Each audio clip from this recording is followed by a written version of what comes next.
Gloria a Dios. Vamos entonces a ir en nuestras Biblias a la carta del apóstol Pablo a los Gálatas, capítulo 6, versículos 1 y 2 inicialmente. Gálatas, capítulo 6, versículos 1 y 2 inicialmente.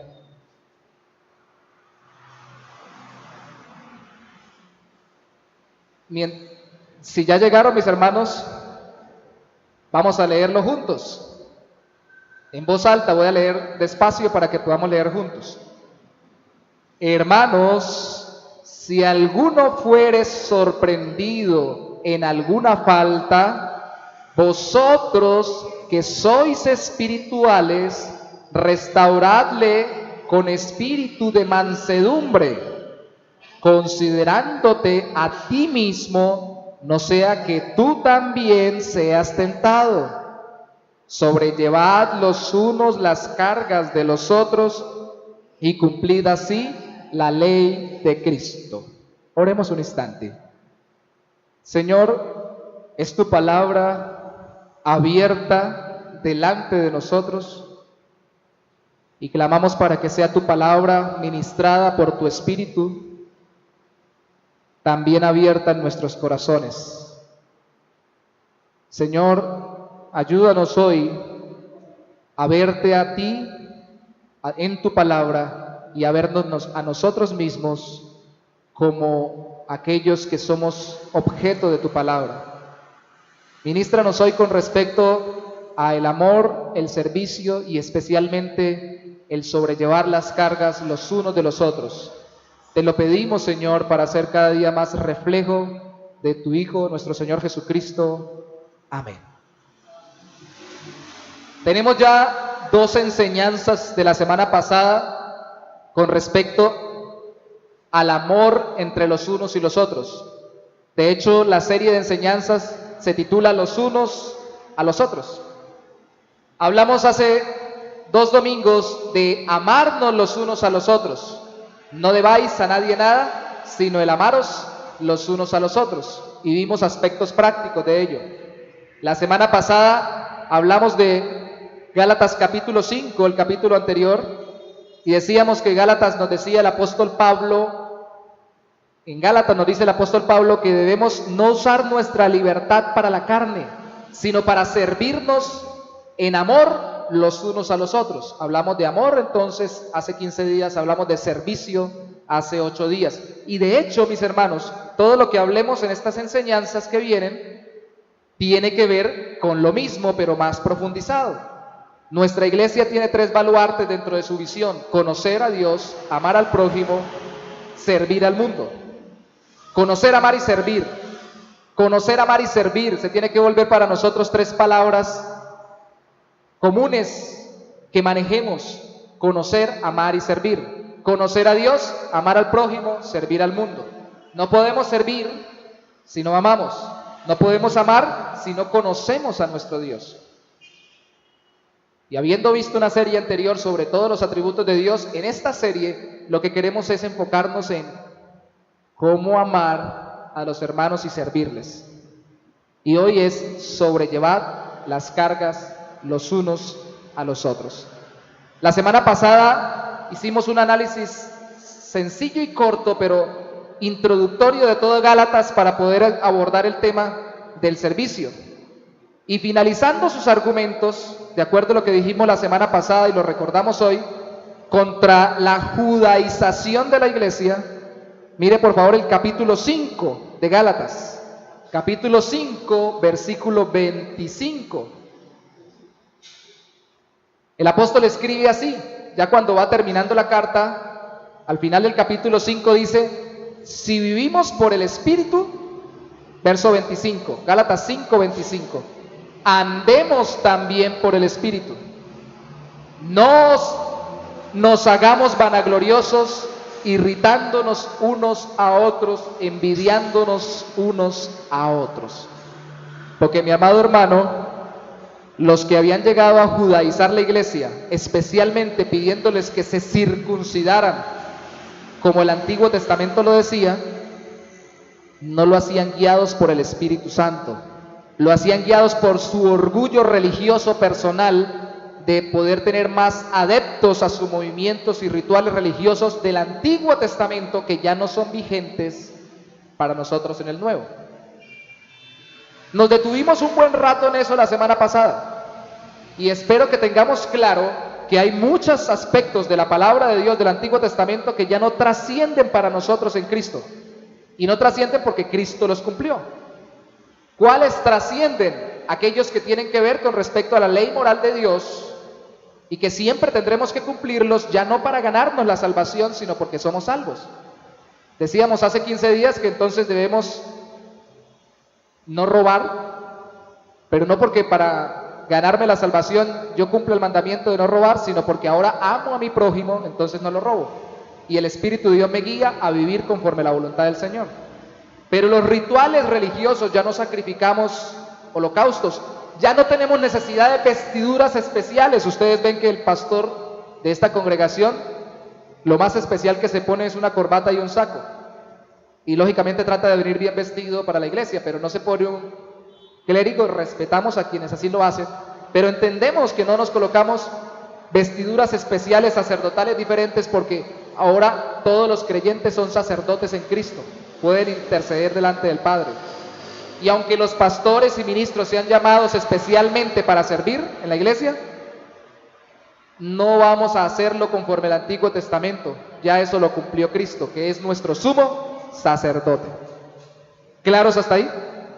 ¿Claros hasta ahí, mis hermanos? ¿Sí? Porque es una moda, ¿no? Se volvió una moda desde hace unos años para acá, ¿no? Hermanos, si ustedes no cantan en hebreo, hermanos, y ustedes no tocan el shofar, un cuerno con el que se tocaba en el Antiguo Testamento, el pueblo judío para las fiestas, hermanos, y allá ustedes no leen la Biblia, la Torá en el original en hebreo, y allá de pronto no hacen el Shema antes de empezar, una oración especial del Antiguo Testamento. Hermanos, y allá el pastor no se pone el kipá en la cabeza. No, hermanos, porque son costumbres del Antiguo Testamento que no rigen para nosotros hoy en día. Cristo las cumplió para que nosotros podamos vivir en libertad de ese tipo de ceremonias religiosas. Habiendo dicho esto,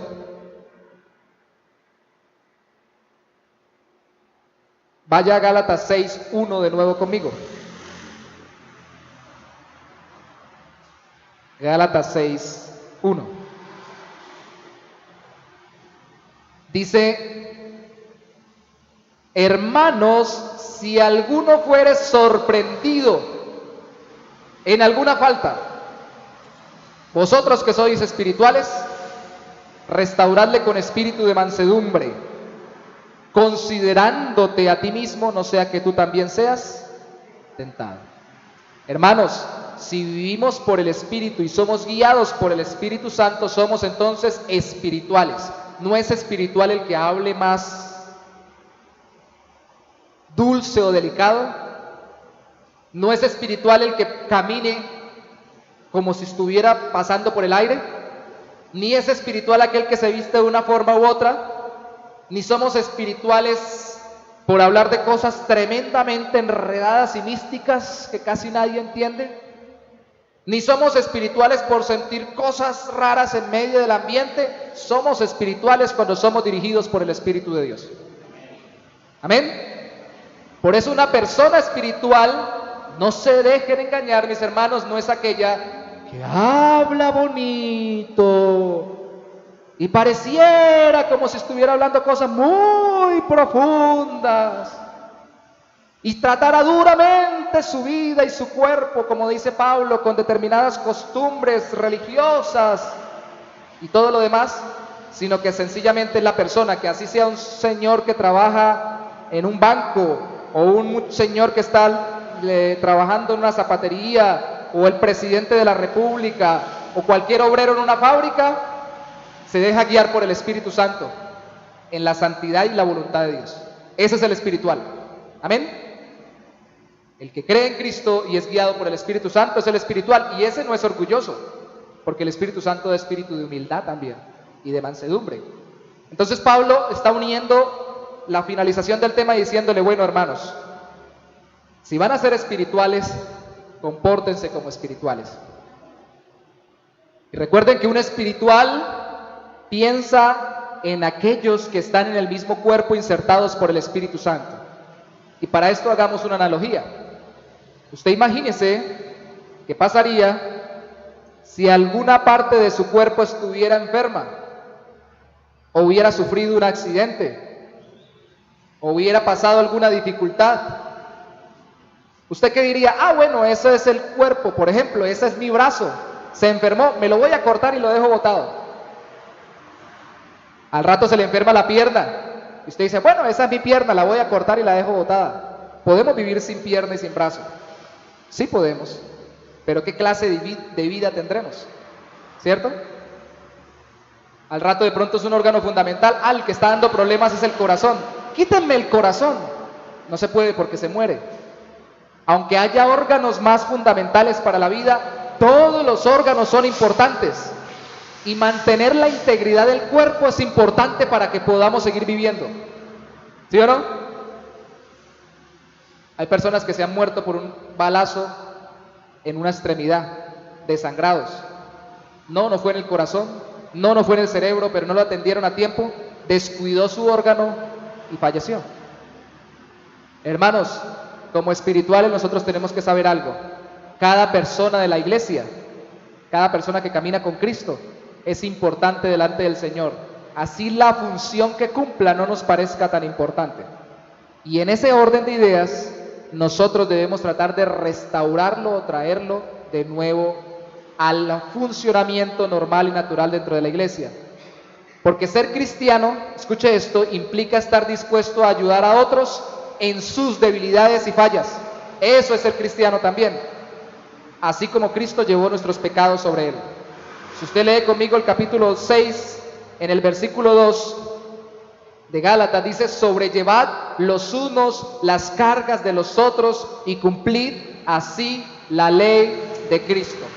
Hermanos, el Evangelio no me enseña que Cristo llevó mis pecados para que ahora yo viva desentendido de todo mundo. El Evangelio me enseña que Cristo llevó mis pecados para que ahora entienda que ya me salvó, pero ahora yo debo velar por la vida de los demás, especialmente en Cristo. Esa persona que está lastimada, incluso va a ser más difícil para que ayude a otra persona si no se cuida ella misma. Hermanos, aún las iglesias, nuestra iglesia, ¿cómo podemos asesorar y ayudar a otras iglesias si entre nosotros mismos no nos ayudamos? ¿Cierto? ¿Cómo puedo yo, si por descuido perdí un órgano de mi cuerpo, ir a ayudar a otro que está perdiendo el suyo? ¿Cómo? Para eso debo recordar 3 cosas. Primero, que debo sobrellevar las cargas de mis hermanos en Cristo con una actitud vigilante, estando al cuidado de ellos y de mí mismo. Primero, cuidar de los demás y de mí mismo. Ahí en Gálatas, en el capítulo 6, en el versículo 1, dice algo precioso. Dice: si alguno fuere sorprendido en alguna falta. Si alguno fuere sorprendido en alguna falta. Aquí no dice si alguno dijere que tiene un problema, una tentación o que cayó en pecado. Aquí dice si lo sorprendieron. Y la palabra sorprender es la misma palabra que al principio del mes hablábamos de la cena del Señor, cuando dice en 1 Corintios 11 que nadie se adelante a tomar la cena del Señor, que nos esperemos los unos a los otros. Esta palabra se traduce adelantarse en algunos momentos, en otros momentos sorprender. Porque antes de que yo diga algo, que tengo un problema, antes de que yo manifieste que tengo una debilidad de carácter, antes que yo manifieste que estoy cayendo en una tentación y por eso estoy cayendo en pecado, alguien me sorprendió y se dio cuenta. Y para que alguien se dé cuenta que yo estoy pasando algo, ¿qué tiene que pasar con ese alguien? ¿Cómo tuvo que haber estado esa persona en mi vida? ¿Qué tuvo que haber estado haciendo sobre mi vida? Tuvo que haber estado pendiente, ¿cierto? Es una tragedia terrible lo que sucedió aquí en Bucaramanga y que lamentablemente voy a citar como ilustración la caída de este bebé de 3 años del piso, si no estoy mal, número 28 de Oasis de Mardel. Pero según leían algunas personas y me comentaban, la persona que la cuidaba ya llevaba años cuidando a ese niño, o ya llevaba años trabajando con esa familia. No se descuidó sino un momento. No hubo necesidad sino un instante. Y ustedes saben qué fue lo que sucedió. Amados hermanos, me duele en el corazón tener que decirlo. No somos perfectos y nos descuidamos en algún momento. Y algunas cosas tendremos que entregárselas al Señor, porque definitivamente no podemos vigilar todo el tiempo a todos, así como un padre no puede estar todo el tiempo encima de los hijos. Sobre todo cuando van creciendo hay que delegarles responsabilidades y libertades para que ellos vayan moviéndose solos. Pero hermanos, es doloroso cuando en un abrir y cerrar de ojos, en el caso mío como pastor y de todos los ministros que trabajan en las iglesias, alguna persona que uno descuida durante una semana, un día, en un momento, en un abrir y cerrar de ojos, terminó deslizándose en un pecado terrible y saliéndose de la voluntad del Señor, doctrinalmente hablando o en su vida personal. Eso duele, así como duele ver a un hijo caer en cosas terribles. Y duele porque uno mismo se pone en el lugar y es como si uno mismo lo estuviera viviendo. Y duele porque no somos perfectos para estar vigilantes, pero más debería dolernos cuando ni siquiera queremos estar vigilantes. Amados hermanos, el que es sorprendido de una falta en medio de los creyentes es porque tuvo a alguien que lo miró, estuvo pendiente de él y se dio cuenta: hermano, venga para acá, es que usted como que anda en algo que no entiendo. A mí me parece que usted, que ahora que camina menos con el Señor, que se congrega menos, que uno lo escucha hablar y lo escucha como tan permeado por el mundo y todo lo demás, y conociendo su vida y lo que ha pasado en su vida, a mí me parece que usted está siendo tentado a caer en lo pasado. O yo lo pude corroborar, y esa persona le puede decir: sí, estoy volviendo atrás, caí. ¿Eso debería pasar en la iglesia? No debería pasar que alguien caiga o vuelva atrás, ¿cierto? Pero aquí les doy un secreto a gritos: pasa, y pasa mucho. Y me dice: eso es en la iglesia de nosotros. No, hermano, en toda iglesia. Ayer con el hermano Carlos nos pusimos a mirar. No, eso es ahorita que el mundo es tan terrible, ¿no? La iglesia de Corintios, capítulo 4, capítulo 5, primera de Corintios, dice que había un tipo que se estaba acostando con la mamá, con la esposa del papá, con la madrastra. Y Pablo los llama y les dice: ¿cómo así? Les escribe. No les pone una llamada porque no existía el teléfono celular, ni el teléfono otro. No les pone un mensaje en correo porque no puede, les manda una carta y les dice: ¿cómo así que no han hecho nada? Ejerzan la disciplina eclesiástica, porque es que las dificultades de la mala interpretación de la disciplina eclesiástica es que uno nos vamos al ámbito del amor, y no queremos corregir a nadie ni estar pendiente de nadie. Y si estamos pendientes de alguien, ese alguien se voltea y nos dice: déjeme vivir tranquilo. No parece que lo amaran a uno cuando están tan pendientes de uno. Y si el otro extremo nos vamos, hay iglesias que están tan pendientes y encima que empiezan a cuestionar y a juzgar cosas que no hay que juzgar ni que condenar. Pablo dice: ustedes que son espirituales, ahora los Gálatas, restauren espiritualmente a alguien que sea, ¿qué? Sorprendido en alguna falta. ¿Saben por qué a veces no sorprendemos a los hermanos en alguna falta? Porque no estamos vigilantes. Pero ¿sabe también por qué? Porque somos muy ligeros con las faltas. Hay cosas que nosotros condenamos o juzgamos que no tenemos por qué condenar o juzgar, pero hay cosas por las cuales sí tenemos que estar alertas.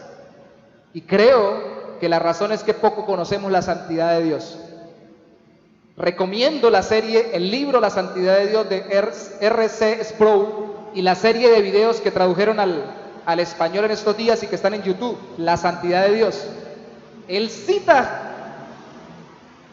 Isaías capítulo 6, y en Isaías capítulo 6, algo que resalta este varón de Dios, y yo también lo creo, cuando lo enseñamos acá, lo comentamos. Isaías, que era un hombre que seguramente era de los más santos y purificados en el pueblo de Israel, cuando se encuentra con la santidad de Dios, lo primero que le dice a Dios es: ay de mí, que soy hombre de labios inmundos y habito en pueblo de labios inmundos. Ay de mí que he visto a Dios y he visto la santidad de Dios. Santo, santo, santo, decían los ángeles. Hermanos, seguramente nosotros no encontramos ninguna falta en nosotros casi siempre, es porque no vemos bien la santidad del Señor. Al estar pendiente de la santidad del Señor, eso es rapidito que uno se encuentra los defectos y se encuentran las tentaciones y se encuentra los pecados. ¿Sí o no? Y una iglesia que no está pendiente de quién es Dios y qué tan santo es Él, entonces pocas veces va a encontrar la falla o la falta o el desliz de un hermano. Pero no vivimos vigilantes de esas faltas para simplemente sorprenderlos. ¡Lo pillé! Ajá, usted como que está en pecado. No, ese no es el sentido. ¿Cuál es el sentido de sorprender al hermano en su falta? ¿Para qué usted, para hacer una analogía, quisiera encontrarse una persona que se está cayendo antes de que termine de caerse? Para decirle, mire, me doy cuenta que se está cayendo, se cayó. ¿Para eso? ¿Para qué? Para ayudar, ¿sí o no? Para ayudar. Nuestra cultura se ha vuelto tan espectadora y eso se ha visto también en la iglesia. Hay personas que graban accidentes en la calle con sus celulares y no son capaces de meterse a ayudar. Y hasta crímenes graban y ni siquiera llaman a la policía, por lo menos para que alguien llegue cuando está cometiéndose el crimen. Nos volvimos tan adictos a ver que por eso hoy en día los programas que más se conocen en la televisión y que más mira la gente son los reality shows. Ver una persona saltando, brincando, comiendo, durmiendo, sabiendo que nosotros también comemos, dormimos, saltamos, brincamos, el deseo de estar viendo la vida de los demás y estar pendiente de los otros, pero sin la responsabilidad de decirles cuidado. No, que alguien más se entienda con ellos, ¿cierto? El cristiano sabe que tiene una responsabilidad. Y lea por favor conmigo ahí mismo en el capítulo 6, versículo 1, después de la segunda coma, dice, vosotros que sois espirituales, restauradle con espíritu de mansedumbre. Esa palabra es la misma que se utiliza en Mateo 4:21, cuando los discípulos que el Señor llamó estaban remendando las redes. Restaurar, ahí se utiliza como remendar, ¿cierto?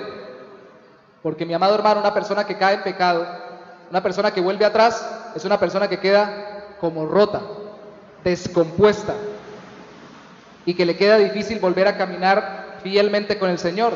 Tiene que llegar alguien a aconsejarlo, a consolarlo, a ayudar a remendarlo en el nombre del Señor, en oración y en su palabra. Tiene que venir alguien a hacerlo, ¿cierto? No, hermanos, no me malentiendan. No quiero yo como hijo de Dios primero y hermano de suyos y como pastor de la iglesia, yo no quiero vivir remendando a todo el mundo, pero les quiero dar un dato. Tenemos que vivirnos remendando los unos a los otros porque siempre vamos a tener dificultades y siempre van a quedar personas rotas por dentro y hay que restaurarlas, ¿cierto? Hay que restaurarlas. Algunos puede que quedamos caminando un poquito chueco, pero por lo menos lo alcanzamos a restaurar.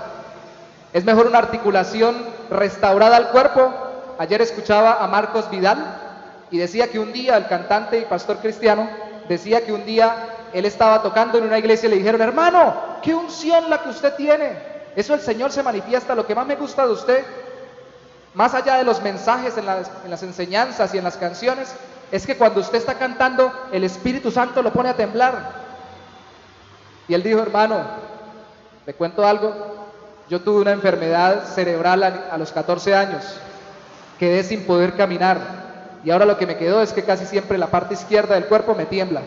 Así que no se emocione con eso, es que el cuerpo me tiembla solo. No es nada raro que me esté pasando.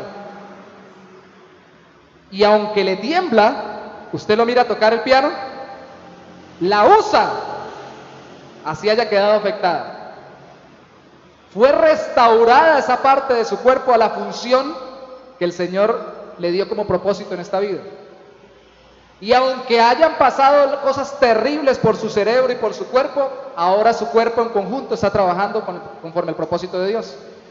La idea de cuando vamos a una persona que ha caído en pecado y le decimos va a entrar en disciplina, no es decirle entró en disciplina y ya por eso no vuelve a orar públicamente, no vuelve a esto, no vuelve a aquello, siéntese ahí.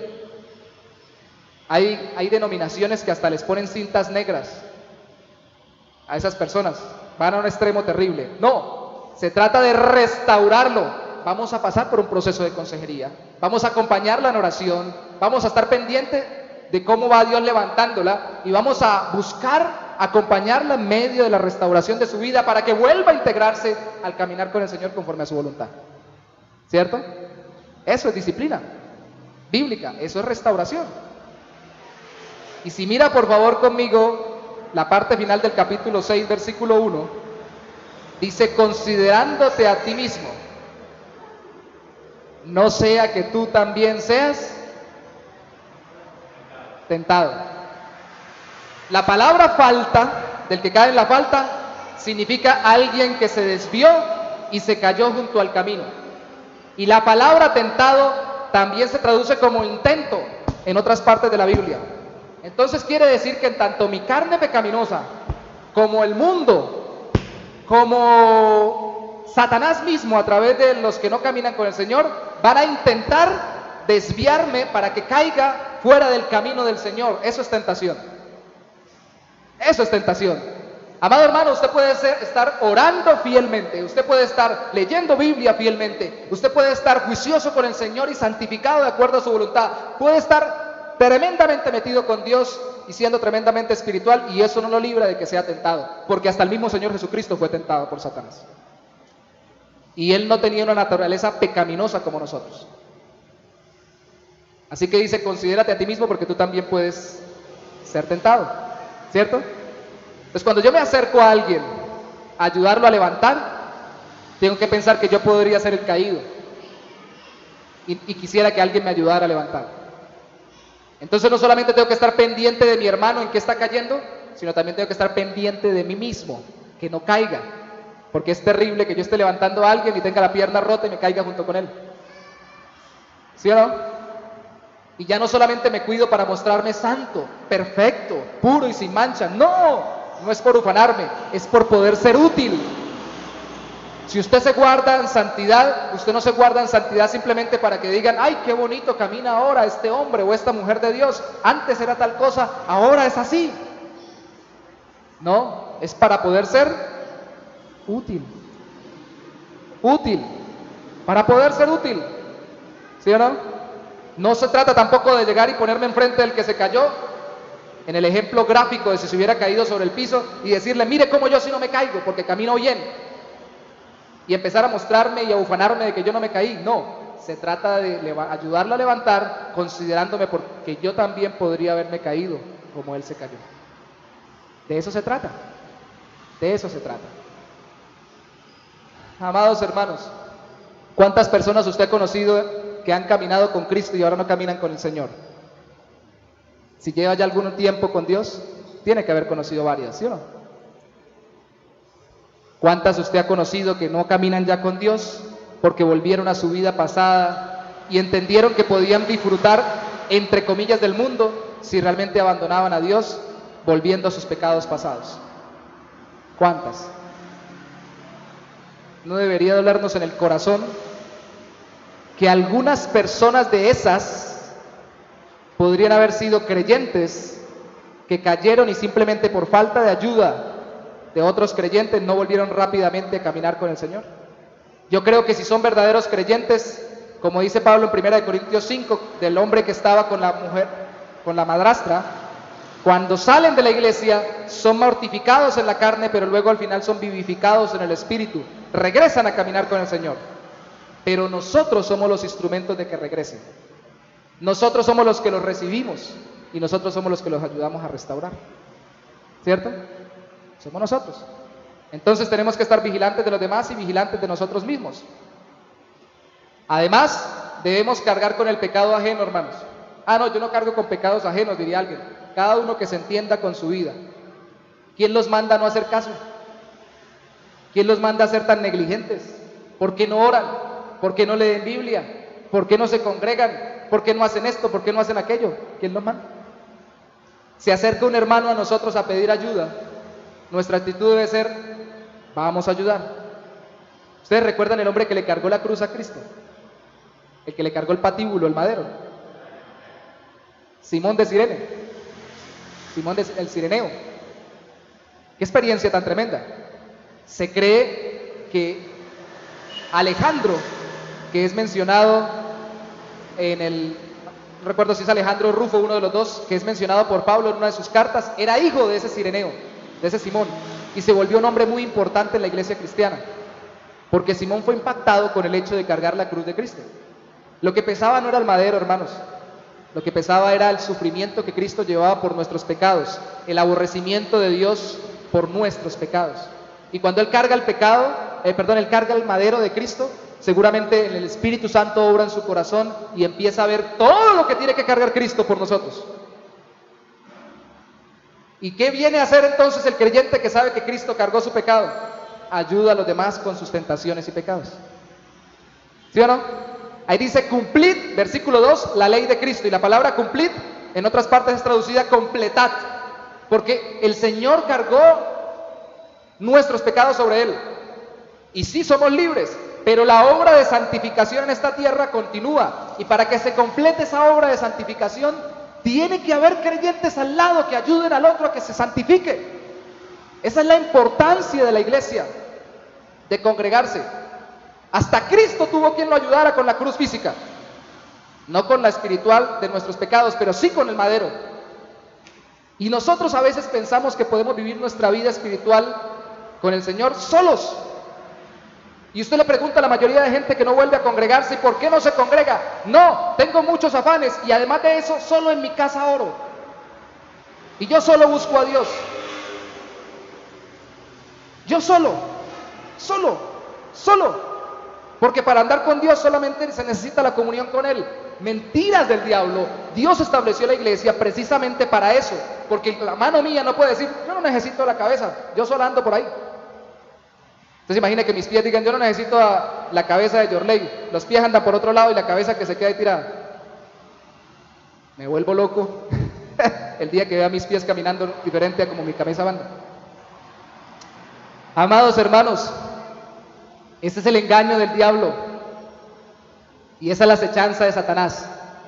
El diablo llega y susurra a los oídos de los creyentes: usted no necesita que nadie más le hable del Señor, para eso usted ora solo. Usted tiene una Biblia, ábrala, quédese solo, no busque a nadie.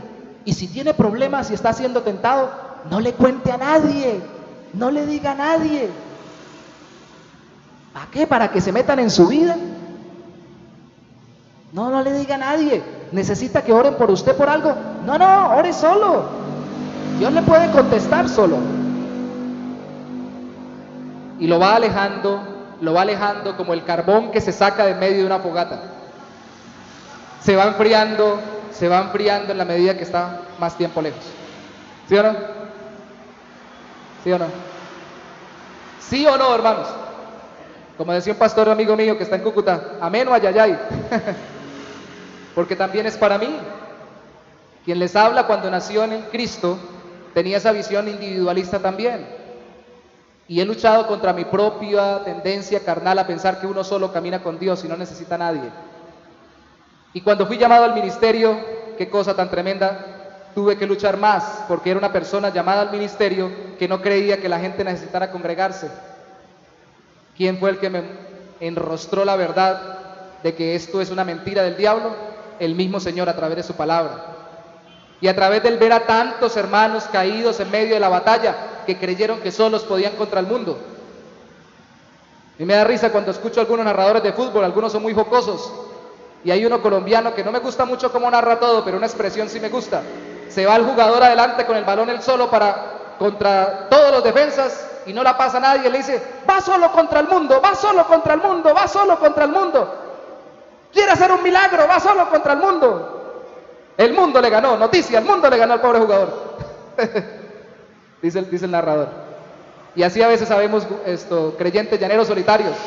Yo solo contra el mundo. Y hasta el llanero solitario, los que tenemos edad suficiente lo recordamos, tenía un indio que iba al lado de él y un caballo con el cual andaba, ¿sí o no?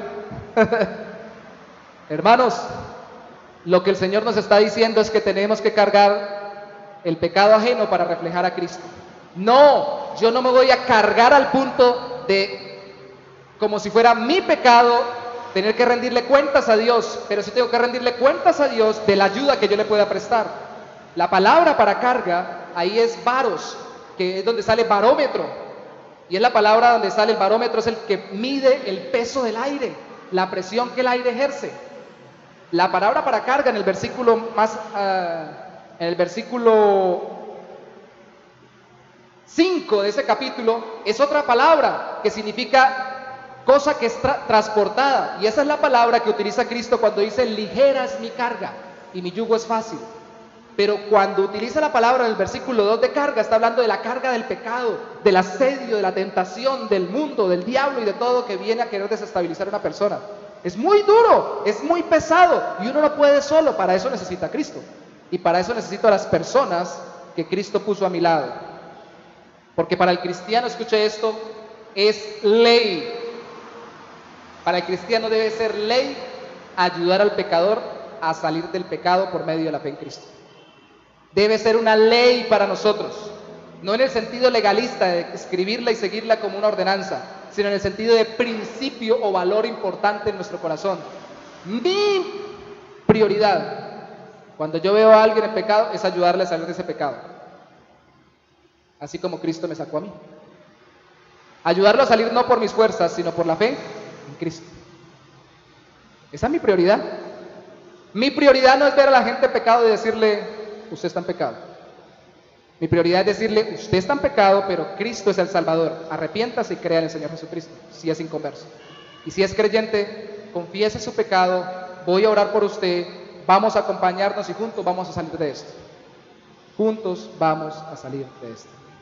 Hablábamos hace un momento de un pastor de Centroamérica, que es el pastor Armando Alducin, y a mí me llamó la atención la vez que escuché de él el testimonio que daba sobre un compañero de seminario de él. Dice que el compañero siempre se iba a visitar a la mamá, pero la mamá trabajaba en la prostitución. Y él un día se fue a acompañarle y lo criticaba. ¿Cómo se mete usted a un prostíbulo allá a arriesgarse y todo lo demás? Pero él se dio cuenta cuando lo acompañó cómo él llegaba, abrazaba a su mamá, la besaba y le decía, mamá, Cristo quiere sacarla de esto. Tiene que arrepentirse de sus pecados, salir de esto, pero le mostraba el amor del Señor. Y cuenta el pastor Armando Alducin, en lo que yo le escuché, que esa mujer se convirtió, años después, se volvió en una tremenda misionera y sierva de Dios. Porque alguien la acompañó y simplemente le recordaba que estaba en pecado y que Cristo la podía sacar. Porque alguien se acercó a ayudarla a salir de donde estaba. Eso no es lo que tenemos que hacer nosotros, y más cuando es una persona que es caminado con Dios y que nosotros la vemos mal, que la vemos caída. Debe ser una ley o principio, por eso dice ahí, cumplir la ley de Cristo. Y en la práctica, ¿cómo lo hacemos? Vaya por favor conmigo a Santiago 5:16. Santiago 5:16. En la práctica se da con dos cosas. Para yo poder ayudar a alguien que está cayendo o que ha caído en pecado, a un amigo o un hermano en Cristo, debo ver que haya confesión de pecados y oración. Santiago 5:16. Santiago 5:16. Santiago 5:16. Dice algo precioso. Confesaos vuestras ofensas unos a otros y orad unos por otros, para que seáis, ¿qué? Podríamos colocarle ahí, remendados del corazón o de lo que tengan en el caso físico. El contexto en Santiago 5 era una enfermedad física, pero ojo, si hay que confesar ofensas es porque tal vez había también pecados. Dice después, la oración eficaz del justo. Por eso yo no estoy tan de acuerdo con que la gente le diga a uno, ore por mí. No estoy de acuerdo con el que en su espíritu chismoso quiere aludir espíritu intercesor y le dice, pero cuénteme detalles. Y quiere que le cuente los detalles habidos y por haber. Ah, sí, usted cayó en pecado, ¿y dónde cayó? ¿Y con quién cayó? ¿Y por dónde se fue? ¿Y qué hizo? A veces hay un espíritu de morbosidad en el sentido de ver qué es lo que pasó con la persona. Pero porque se dé ese extremo, tampoco estoy de acuerdo con el otro extremo. Ore por mí, hermano, que estoy en pecado o que estoy en tentación. Bueno, sí, pero ¿y qué? O sea, ¿qué tentación? ¿Qué tipo de pecado, de acechanza de Satanás? ¿Qué está pasando? Porque si usted lo confiesa, yo voy a poder orar con más precisión, pero también voy a poder aconsejarlo, que lo veremos después en otra enseñanza, con mayor efectividad conforme a la palabra de Dios. Y estar pendiente de usted con respecto a eso. Alguien me dice, ore por mí porque yo estoy siendo tentado en mi matrimonio. Entonces yo pienso que es que está tal vez tentado a ser infiel. Y resulta que él me está diciendo que está tentado en el matrimonio a botar la toalla, a abandonar a la esposa. No hay infidelidad. Acláreme. Dígame, porque, hermanos, no somos adivinos. Y el Espíritu Santo fue dado a nuestras vidas para que nos unamos en medio de la confesión y de la oración, no de la adivinación. Tenemos que dejar ese espíritu de sospecha que queremos que la gente tenga con respecto a nosotros. Hermano, ¿y usted no ha orado por mí? Yo estoy en problemas, ¿y por qué no ha orado por mí, hermano? Yo no puedo, no sé, yo oro por usted en general, pero si usted tiene un problema, ¿por qué no me lo dice en específico para orar? No, usted debería saber. Y si es pastor más, debería el Señor haberle mostrado, no sé cómo, pero tiene usted que saberlo de alguna manera. Y si aparte la persona o el creyente quiere acercarse al hermano o a la hermana para ver cómo vive y cómo anda, para poder estar pendiente de él, y tampoco deja, entonces menos voy a poder adivinar. No necesitamos espíritu de adivinación, necesitamos espíritu de confesión y oración. ¿Sí o no? Una persona que tuve la oportunidad de conocer y durante muchos años o varios años predicarle el evangelio, seguramente practicaba una vida de inmoralidad sexual. Y yo lo traté de confrontar varias veces, pero no se dejaba.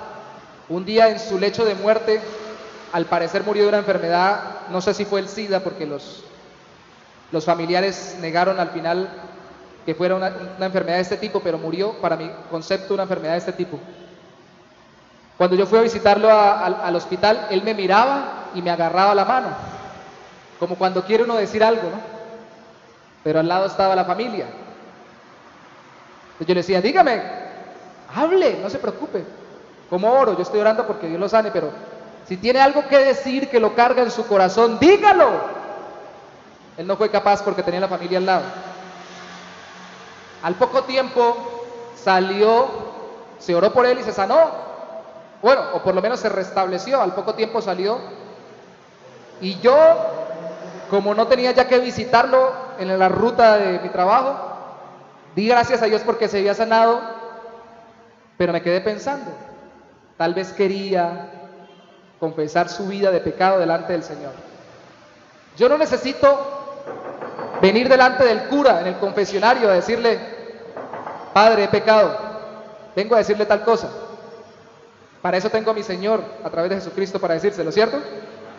Pero sí puedo apoyarme en hermanos que sean maduros en la fe para que me ayuden a salir del deslizo, de la caída que estoy teniendo, contándole algunas cosas y para que me acompañen en el nombre del Señor a salir de esa dificultad.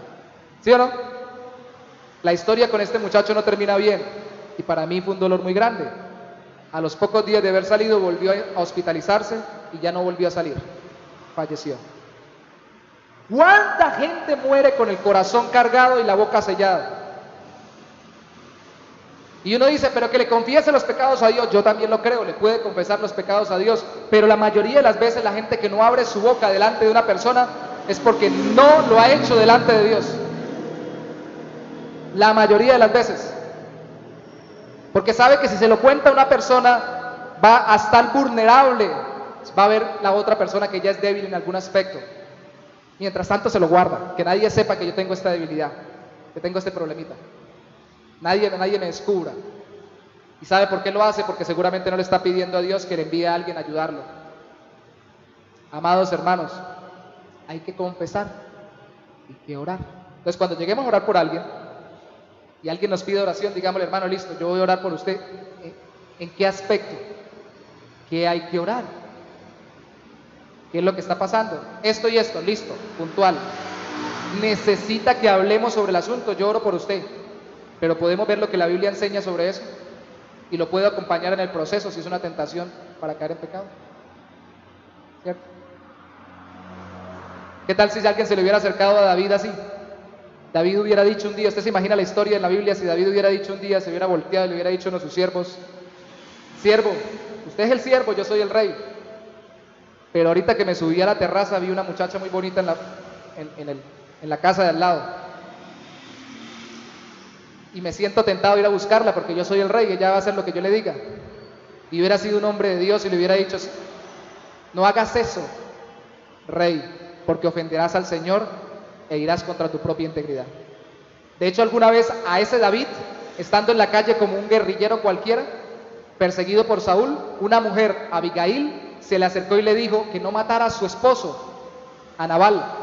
Y le dijo así, no hagas eso, David, mi señor David, tú vas a ser rey, Dios te ha escogido, tú eres el ungido, pero que no sea a pesar de que Dios va a usarte, que no sea contado esto como un pecado que hiciste a la ligera. Sí, mi esposo es un necio, sí, mi esposo es un insensato, sí, mi esposo te trató mal, pero no cometas eso, David. Una mujer que para la cultura de esa época no era tenida en cuenta en su opinión, pero que sí sabemos que son usadas iguales que los hombres para redarguir a los otros en pecado. Redarguye al rey David, porque él le confesó, déjame que voy a matar a este hombre. Ahora ojalá confesáramos todo lo que vamos a hacer, ¿no? Antes de salir dijéramos, uy, voy a hacer tal cosa, tengo que confesárselo a alguien, y ese alguien fuera creyente y me llamara a arrepentirme y a confiar en el Señor. Conclusión, mis amados hermanos. ¿Cómo sería si siempre que alguien cae, los creyentes lo levantáramos? Yo creo que sería parecido a como cuando en la vía a Arauca, de Tame a Arauca, Dios me dio la oportunidad de ver un rescate de un soldado, de lejos. Nos pararon, póngale 1 kilómetro antes, todo era recto, habían varias curvas todavía para llegar allá, pero la mayoría era recto, las curvas se contaban de lo recto y lo plano. Decían, a 2 curvas hay un enfrentamiento, pararon el bus, escuchamos las ráfagas,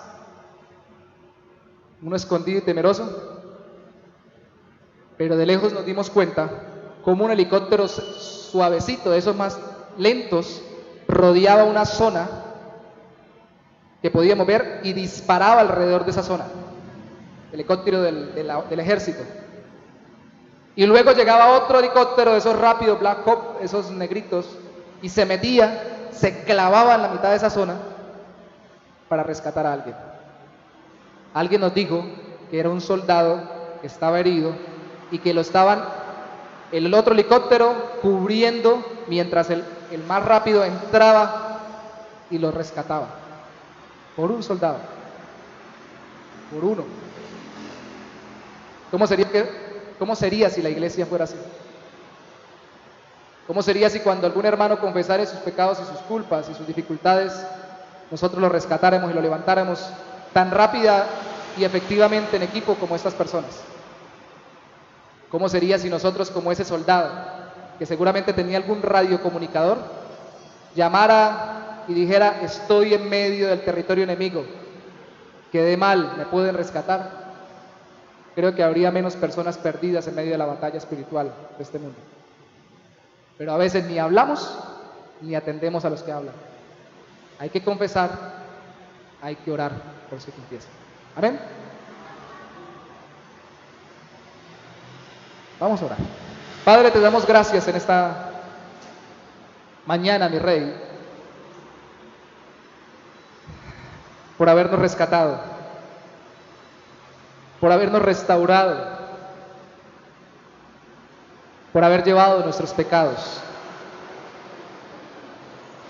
Y aunque no lo hacemos muy seguido, también queremos darte gracias por llamarnos a en tu nombre, por tu gracia, poniendo la mirada en Cristo, también nosotros ayudar a otros que han caído en pecado, que se han deslizado, que no están fortalecidos en la fe. Gracias, Señor, por enseñarnos que no se trata de un momento, ni de un día, ni de un evento, sino que sobrellevar las cargas de los unos a los otros es durante todo nuestro peregrinaje en esta tierra. Gracias, Señor, porque siempre habrá hermanos que estén debilitados momentáneamente o continuamente en la fe, y nosotros podremos, oh Santo Señor, fortalecerlos y llevar las cargas de ellos en oración y acompañándolos conforme a tu palabra, para que ellos también lo hagan con otros. Gracias, Señor, por no llamarnos a salvarnos o a ser salvos individualmente para quedarnos solos, sino para poder juntos, Señor, caminar en tu nombre y manifestar que tú estás con nosotros. Y gracias, Señor, por sobre todas las cosas, por poner tu Espíritu Santo en nuestro corazón y enseñarnos que la espiritualidad de nuestras vidas no depende de apariencias, no depende de conocimientos meramente intelectuales, depende de nuestra sumisión mansa y humilde a la guía de tu Espíritu Santo. Espíritu de Dios, usa esta iglesia para que como iglesia nosotros mismos, en el nombre de Jesús, guiados por ti, Espíritu Santo, y para la gloria del Padre, nos restauremos los unos a los otros. Y que podamos ser conocidos, oh Santo Señor, por otros hermanos y de otras iglesias, como aquellos que se aman tanto que se restauran entre ellos mismos, que se aman tanto que no solamente se restauran entre ellos mismos, sino que están dispuestos a restaurar a todos aquellos que se acerquen, porque lo hacen en el nombre de Cristo. Gracias, Señor, te damos en esta mañana, en el nombre de Jesús. Amén.